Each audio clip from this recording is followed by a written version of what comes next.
Muy buenos días tengan todos ustedes.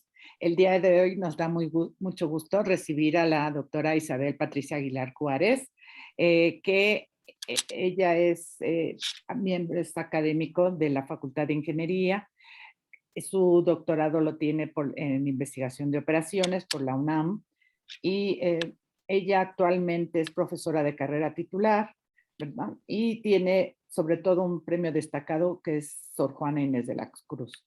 Ella en esta ocasión nos presenta el trabajo Modelos fractales en finanzas y pues le damos la más cordial bienvenida. Adelante. Muchas gracias. Buenos días a todos. Espero que les resulte de interés este tema, que de alguna manera pues motive un poco el estudio de los fractales, que pues es finalmente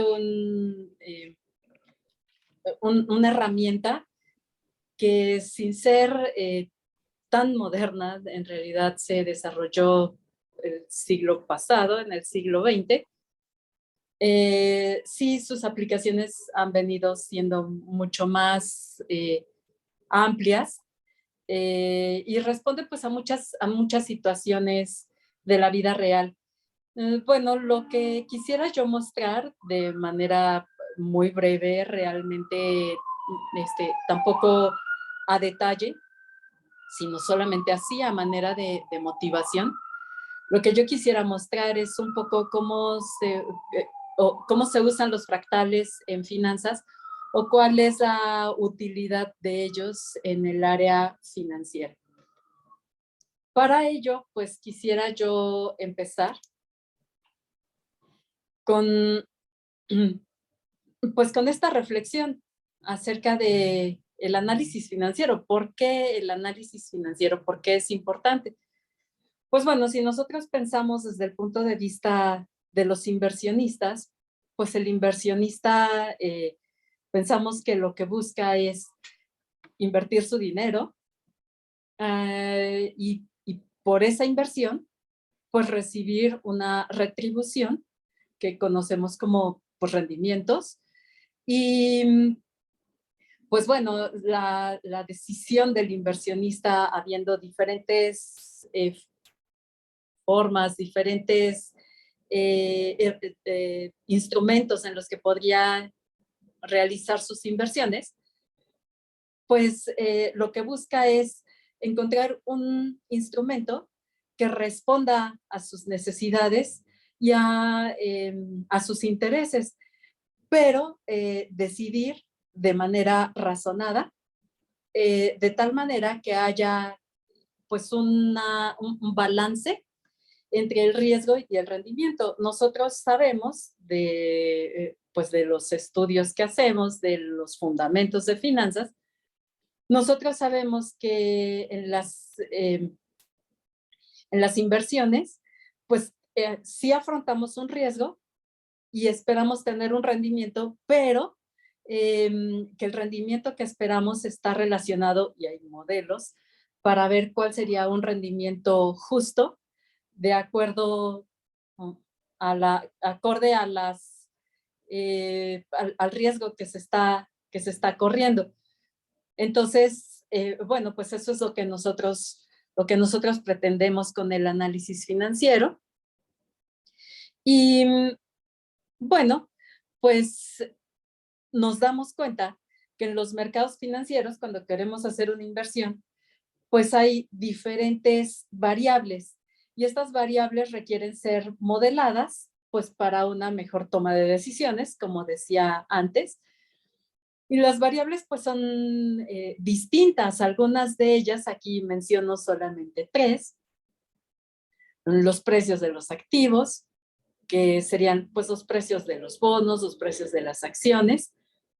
Las tasas de interés, que pues cuál es el rendimiento adecuado, cuál sería el rendimiento justo para la inversión en esos activos. Otras variables que son los tipos de cambio. Los tipos de cambio que, bueno, en nuestro país probablemente el más común sea el peso dólar, pero no solamente ello, en realidad estamos hablando de divisas y en ese sentido, algo que está ahora muy en auge, pues son las criptomonedas o criptoactivos, que pues funcionan un poco como las divisas sin ser verdaderamente eh, pues monedas, funcionan a manera de divisas, se utilizan muchas veces a manera de divisas. Y bueno, pues resulta que pues esas variables financieras que hemos mencionado y otras más, sabemos que tienen un comportamiento aleatorio.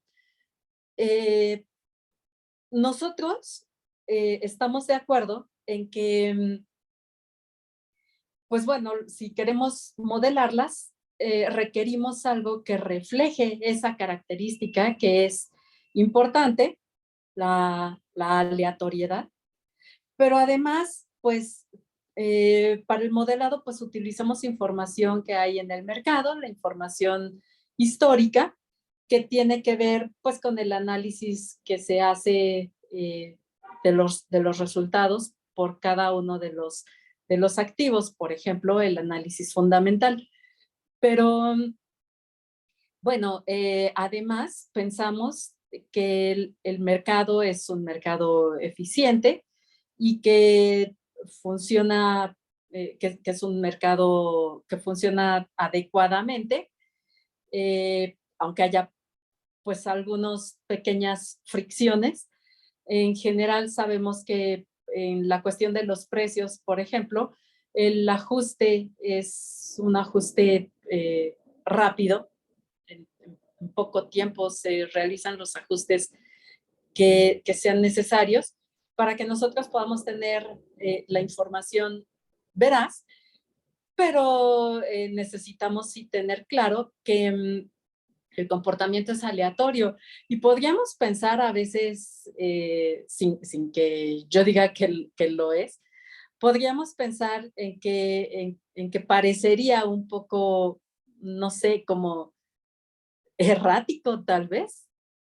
No, no me refiero a que lo sea, me refiero a que si nosotros observamos, por ejemplo, la gráfica que tenemos, que es de precios de cierre de una acción, en este caso, los precios diarios, pues vemos cómo tiene un comportamiento que no es un comportamiento suave, constante, tiene pues movimientos que provienen de la aleatoriedad, que bueno, tratamos de modelar también a través de la aleatoriedad, y que, y que bueno, quisiéramos ver si tienen alguna, algún comportamiento específico, periódico, no sé, algo que pudiéramos modelar como vemos en las series de tiempo, si tiene cierta ciclicidad o características de ese estilo. Entonces, pues se han desarrollado modelos, una gran variedad de modelos, que permiten hacer ese análisis, el análisis de esas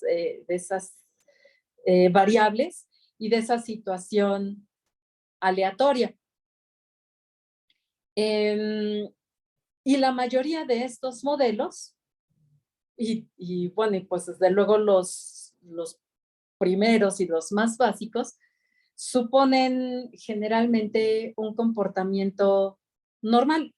Sí que las variables tienen un comportamiento aleatorio, pero pues entonces nos interesa saber cuál sería la distribución de ese comportamiento.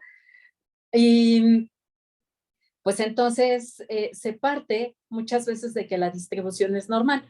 Sin embargo, si nosotros hacemos un análisis y tomamos datos históricos de algún título en particular, pues nos podremos encontrar con que pues algunos parecen sí tenerlos y pensamos nosotros en las pruebas de hipótesis, probamos la hipótesis y en algunos casos pues parece sí tener un comportamiento normal pero en otros no.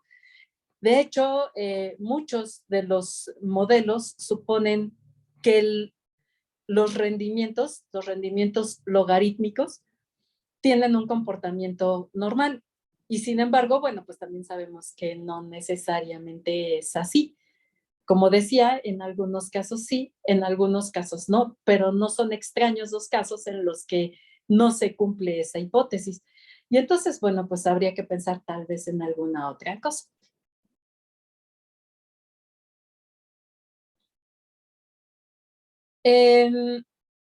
Como resultado de ese supuesto, pues se propone como una herramienta de modelación el movimiento browniano, que ya sabemos que pues parte justamente de una distribución normal.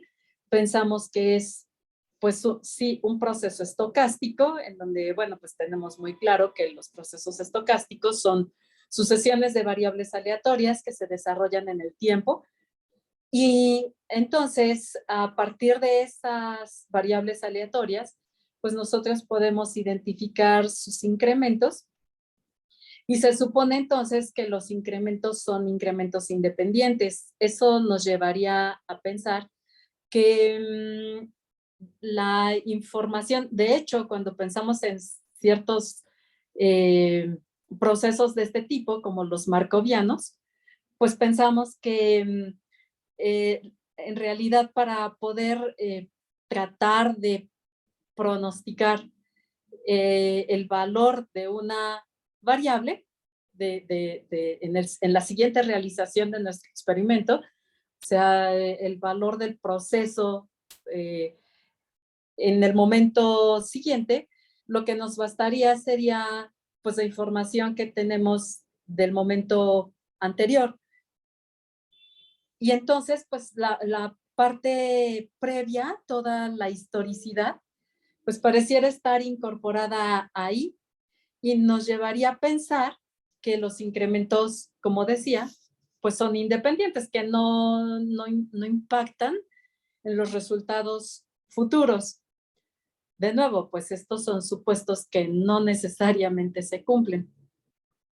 Y como decía, pues que dichos incrementos tienen distribución normal. Esto es muy común, como decía, en el caso de los rendimientos logarítmicos, suponer que tienen incrementos independientes y que la distribución es normal.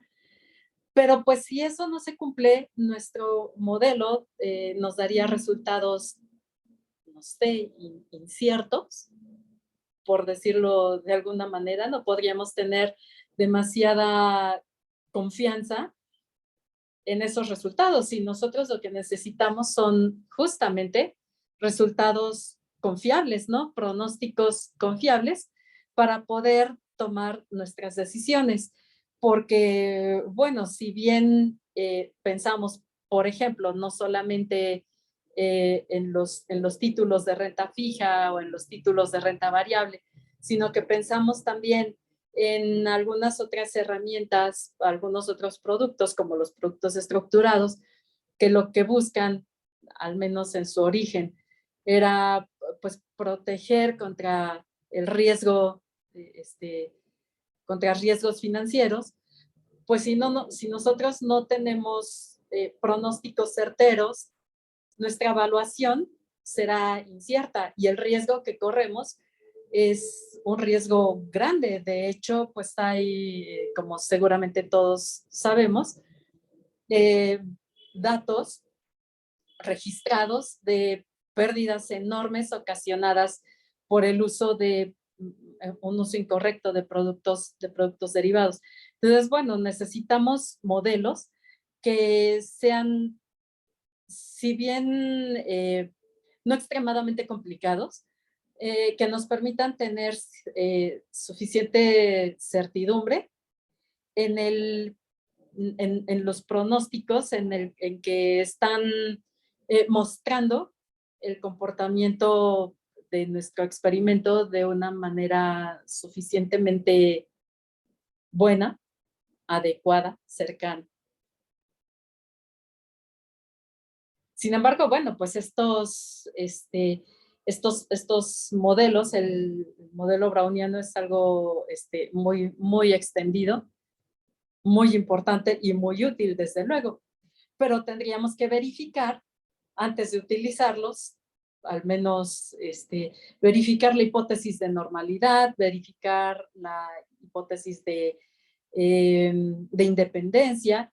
Y bueno, pues hay diferentes tipos de pruebas. Están, pues por ejemplo, la prueba G cuadrada para tratar de probar si un conjunto de datos tiene una distribución supuesta, o la prueba de Kolmogorov-Smirnov, pero también una prueba muy útil y conocida es la prueba de Jarque-Vera, que lo que busca es comparar el sesgo y la kurtosis de los datos financieros de los que disponemos, y analizarlos contra la distribución normal para ver si parece razonable que suponer dicha distribución o no. Y se observa que en muchos casos, pues no se satisface, no se cumple la hipótesis, parece. Sabemos que no podemos asegurar nada porque, bueno, pues las pruebas de hipótesis no nos permiten tener una certidumbre absoluta, pero sí con una probabilidad alta o una baja probabilidad de error, podemos nosotros concluir en muchos casos que la normalidad no se cumple. ¿Y en qué se basa? Bueno, pues muchas veces la distribución no es porque la distribución no sea simétrica, a veces sí lo es. Sin embargo, es una distribución que tiene colas pesadas y que tiene memoria larga, lo que quiere decir que la independencia pues no se cumple, ¿no?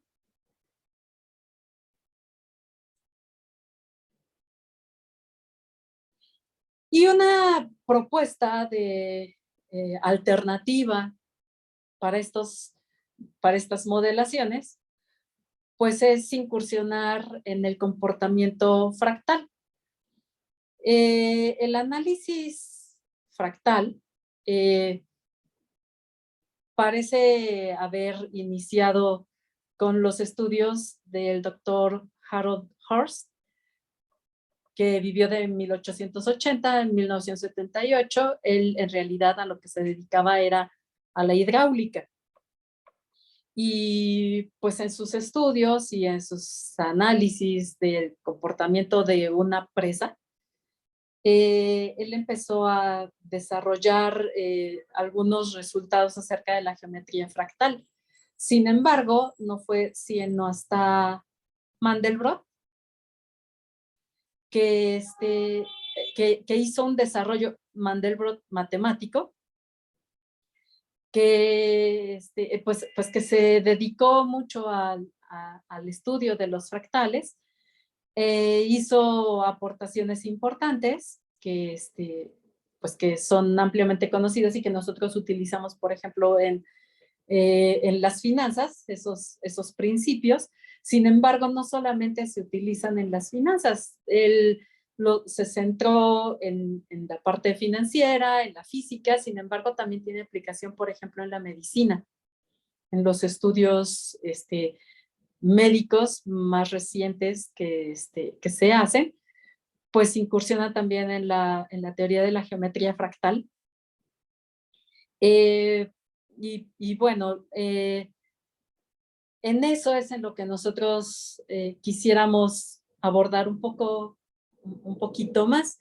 Como les decía, pues no a detalle, simplemente es una motivación que ojalá que los impulse a revisar estas partes de la geometría fractal.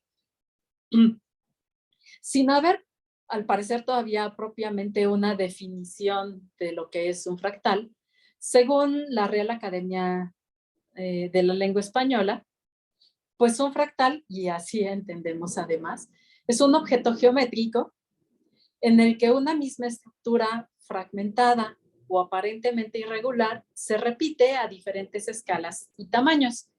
Y bueno, lo que traté de mostrar aquí en las imágenes es eso, algunos fractales. Vemos como si parece que se van repitiendo. Si nosotros ponemos atención en las partes pequeñitas, pues las formas son iguales, salvo por la escala, son iguales a las formas, a las gráficas más grandes. Y hay algunos fractales muy importantes, pero en la parte inferior, pues lo que se muestra es pues el comportamiento de precios o rendimientos de algún activo. Y aunque pareciera, como decía yo al principio en el otro gráfico que les ponía, pareciera algo un tanto errático, la idea es que en algunos casos al menos, probablemente podemos identificar formas similares, tanto cuando vemos el gráfico completo como cuando vemos en escalas, por decirlo de alguna manera, pequeñitas, en espacios pequeñitos. Y eso nos lleva a pensar que entonces en algunos sentidos y en algunos casos, nosotros podríamos hacer uso, como les decía, pues de la geometría fractal. Y bueno, hay estudios acerca de eso. Está, por ejemplo, algo que yo consideré mucho para preparar esta presentación, que proviene de la tesis doctoral del doctor Sierra, que puede uno encontrar en el Mexder.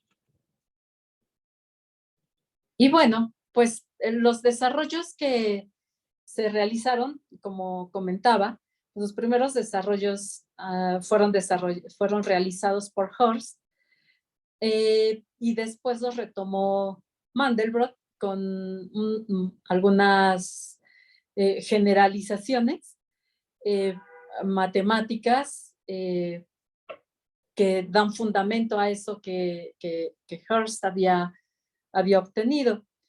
El nombre que le dio Mandelbrot fue análisis de rango escalado, y que se conoce como RS. Y pues es un método, como dice aquí, estadístico para evaluar la ocurrencia de eventos poco comunes.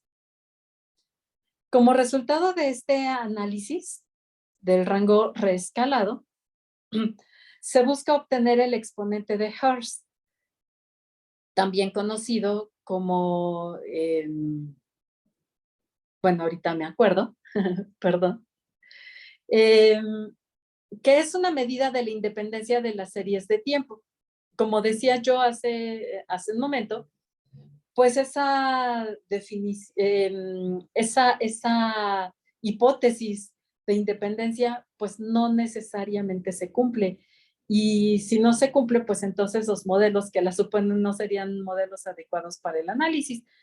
Entonces, bueno, aquí lo que se trata es de verificar si parece haber independencia o no. Y entonces, pues es también una forma de distinguir series fractales. En realidad, lo que nosotros proponemos son modelos fractales que no parten de la independencia.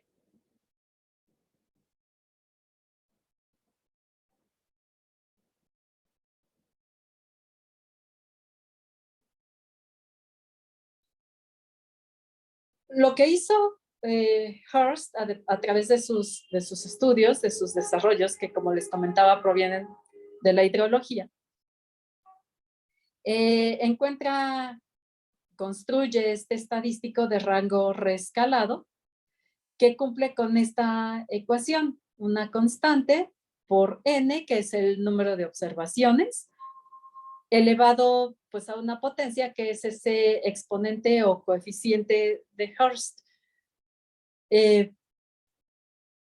Y bueno, lo que nos interesaría sería qué información nos puede dar, cómo lo podemos interpretar y además cómo lo podríamos obtener. Ese es un punto importante, ¿no? Y una vez que llegamos a coeficiente o exponente de Hurst, pues ¿cómo podría yo modelar mis series de datos?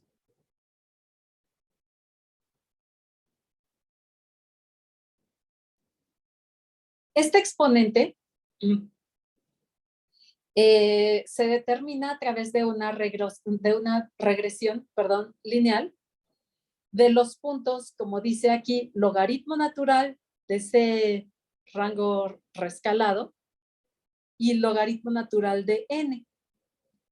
Y bueno, y la ecuación que se tiene, pues es la que aparece aquí. El logaritmo natural de ese rango rescalado es el logaritmo natural de c, la constante, más h por el logaritmo h, que es el exponente de Hurst, por el logaritmo natural de n. Y bueno, a través de esa expresión y de la regresión lineal, como mencionaba, se obtiene el valor de h. El valor de h se distingue, se clasifica como dos rangos y un valor exacto. El valor exacto sería 0.5. Si el exponente de Hurst es 0.5, lo que nos diría es que el proceso es independiente. ¿Qué es lo que se supone en los modelos básicos, aquellos que comentábamos? Por ejemplo, en el movimiento browniano. La otra posibilidad es que dicho exponente tome valores por arriba de 0.5. El máximo valor que puede tomar es 1.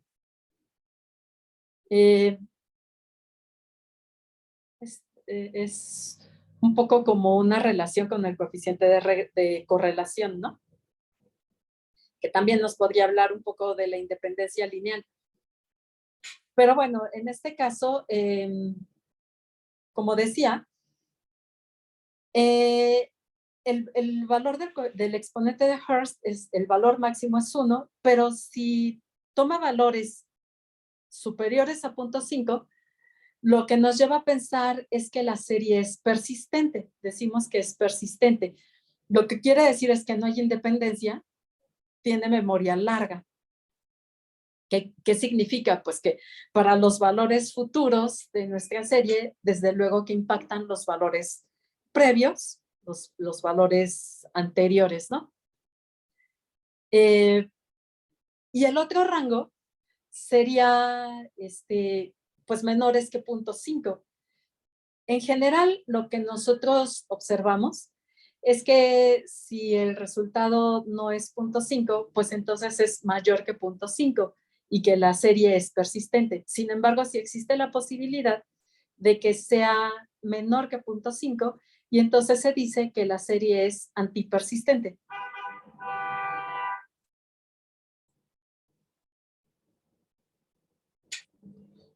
¿Cómo le hacemos para determinar ese exponente de Hurst que les comentaba que hacemos a través de una regresión lineal?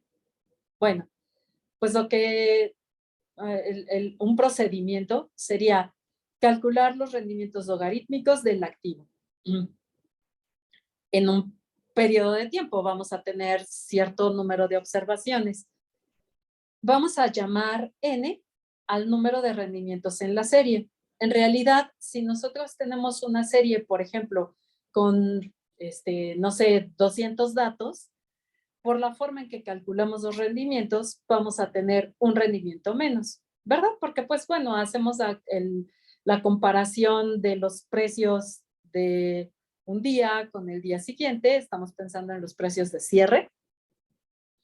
De un día con el día siguiente, calculamos el logaritmo natural, pero bueno, al hacerlo de esa manera, pues perdemos entonces un rendimiento y a ese número de rendimientos, no al número de datos de precios, sino al número de rendimientos que tenemos en nuestra serie, a ese le vamos a llamar n.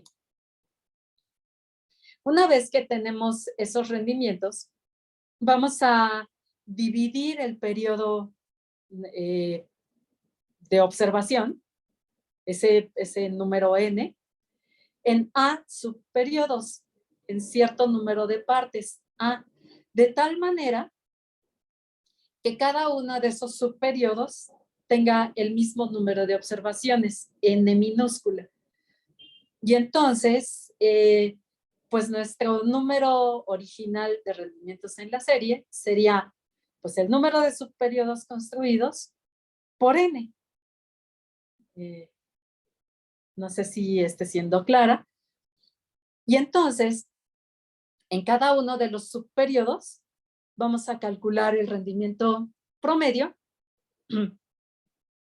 y también vamos a calcular los valores acumulados de las diferencias de los datos en ese periodo a la media. No sé, por decir algo, yo tengo en mi periodo 5 datos, ¿no? Calculo la media y de esos 5 datos y entonces lo que voy a calcular es la distancia, la diferencia del primer dato a la media, del segundo dato a la media, del tercer dato a la media, y lo que voy a ir haciendo es una serie de valores acumulados de las diferencias. O sea, la primera diferencia más la segunda sería el segundo elemento de la serie. El tercer elemento de esa serie de diferencias sería la suma que ya llevaba más la tercera diferencia hasta llegar a la quinta. Y así lo haría para cada uno de los subperiodos. Entonces, pues vamos a tener una serie de A medias y una serie con esas subseries, digamos, de diferencias. Además, para cada uno de los periodos calculamos también la desviación estándar de los rendimientos. Ahí, bueno, pues de la forma, calculamos la desviación estándar de la forma usual. Y entonces determinamos el rango de los rendimientos en cada uno de los periodos, para cada subperiodo. Vamos a calcular el rango de los rendimientos y bueno, pues el rango lo calculamos de la forma usual, claro, el valor más grande menos el valor más pequeño, y lo dividimos entre la desviación estándar que acabamos de calcular. Eso es lo que indica R entre S. Ese es nuestro rango reescalado para cada uno de los periodos. Y una vez que lo tenemos, pues nuestro R entre S final, porque, pues bueno, en nuestra expresión previa, me voy a permitir regresar un poquito a la diapositiva anterior para mostrar este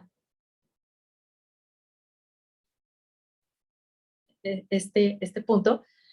Como verán, decimos que hacemos la regresión del logaritmo natural de RS y un subíndice n, que lo que me indica es que es para cada uno de los subperiodos de los que estábamos hablando ahora. Entonces, como vamos a tener un rango reescalado, un R entre S para cada uno de los periodos construidos, pues entonces regreso a la diapositiva siguiente, en donde estábamos siguiendo el procedimiento. Vamos a calcular el promedio de cada uno de esos subrangos reescalados. Y ese será nuestro rango escalado final. Sin embargo, pues este procedimiento, una vez que llegamos a este promedio de los rangos por periodo, regresamos a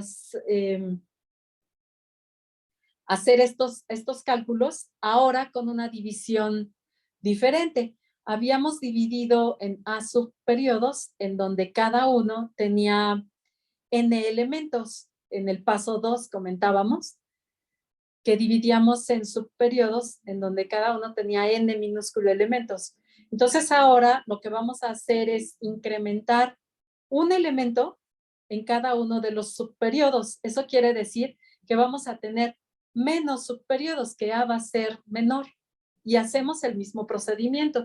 Y esto lo vamos a seguir haciendo, bueno, pensando que siempre A por N debe de ser igual a N mayúscula, que la N minúscula pues debe de ser, como son datos, periodos, fechas, si lo queremos ver así, número de fechas, pues tiene que ser entero. Entonces, bueno, vamos a seguir incrementando y haciendo este procedimiento hasta tener un número A igual a 2, o sea, 2 subperiodos. Nuestros subperiodos se van a ir haciendo cada vez menos porque estamos aumentando el número de elementos en cada uno de ellos. Y lo vamos a hacer hasta que tengamos solamente 2 periodos. Perdón por si no soy muy clara. Y con eso es con lo que hacemos después la regresión de la que hablábamos para determinar el valor de H, del exponente de Hurst. Teniendo ese valor del exponente de Hurst, nosotros podemos hablar sobre el movimiento browniano fraccional. Regresamos al movimiento browniano que teníamos de origen y en el que veíamos que, bueno, a lo mejor algunos de los supuestos no se cumplían, pero pues podemos superar a lo mejor ahora algunas de esas cuestiones, de esos inconvenientes. Y hablamos del movimiento browniano fraccional con parámetro de Hurst H, que es de nuevo un proceso gaussiano que tiene propiedades pues como el movimiento browniano, que empieza generalmente en 0, decimos que con casi seguramente empieza en 0. Su valor esperado es 0 para toda t. O sea, en todo momento está centrado en 0. Y este valor, que es la covarianza de las variables del movimiento browniano en diferentes momentos, en los momentos t y s, en 2 momentos distintos, que la podemos calcular de esa manera. Entonces, bueno, si nosotros tuviéramos iguales t y s, pues lo que tendríamos sería la varianza, ¿no? En cada momento t. Pero aquí lo que sobresale es que, pues bueno, esta covarianza depende del coeficiente de Hurst, porque, pues como vemos en la expresión de la derecha, tenemos un medio que multiplica pues a toda esta expresión que es el valor de S, el momento S en el que estamos observando, elevado a la 2H, el coeficiente de Hurst, más t con el mismo exponente y el mismo exponente en la diferencia s menos t. Entonces, bueno, aquí está la modificación, digamos, con relación al movimiento browniano estándar, si le queremos llamar así. Y también podemos hablar sobre el movimiento geométrico browniano fraccional, porque, bueno, pues muchas veces el modelado se hace a través del movimiento geométrico browniano. Entonces, en este caso, bueno, y lo obtenemos así, a través de una ecuación diferencial estocástica, que tienen que ver, en el caso del movimiento geométrico browniano y en el movimiento browniano, con el cálculo de Ito. Y bueno, en el caso del movimiento geométrico browniano fraccional, pues sabemos que satisface esta ecuación estocástica. Perdón, aquí tendría yo que corregir porque no sé en qué momento Aquí cuando lo escribí y no me percaté, modificó, debe decir ecuación estocástica fraccional. Permítanme ver si lo puedo corregir. Perdonen ustedes. Esta ecuación estocástica fraccional. Ay, lo volvió a cambiar. Bueno. De repente estas herramientas son muy buenas, pero a veces como que no nos ayudan tanto, ¿verdad? Bueno, ahora sí quedó. Pues no voy a quedar así para la posteridad. Esta ecuación estocástica fraccional que pues involucra ahora al movimiento browniano fraccional y que su solución es esta que tenemos aquí. Desde luego, pues bueno, si nosotros queremos obtener x de t, pues tendremos que hacer todo un procedimiento para obtener el coeficiente o exponente de Hurst y bueno, hacer todo el desarrollo matemático para poder, para poderlo generar, para poder hacer pronósticos, ¿no? Esta expresión pues nos permite hacer pronósticos para esos procesos, esas series de datos que tienen en los que podemos identificar este comportamiento fraccional. En realidad esto se ha utilizado en diferentes tipos de series. Por ejemplo, el doctor Sierra, como comentaba, pues lo presenta ahí en su tesis en relación con el IPC, por ejemplo, modelado del IPC, también desarrolla algo sobre una ecuación de Blacky-Scholes, pero fraccional, de una generalización de la expresión de Blacky-Scholes que utilizamos para evaluar los derivados. Y lo hace también para algunas series sobre tipos de cambio y el comportamiento de rendimientos, si no me equivoco. Nosotros, bueno, la maestra Eloísa Cadenas, mi estudiante de doctorado, lo ha utilizado para hacer pronóstico de precios de Bitcoin, que como sabemos, pues son series que tienen una enorme volatilidad y que, bueno, pues no puede uno verificar, no sé, al hacer la prueba, se encuentra con que no parecen ser, no parecen tener un comportamiento independiente. Entonces, lo que se propuso fue pues utilizar el movimiento geométrico browniano fraccional para hacer pronósticos.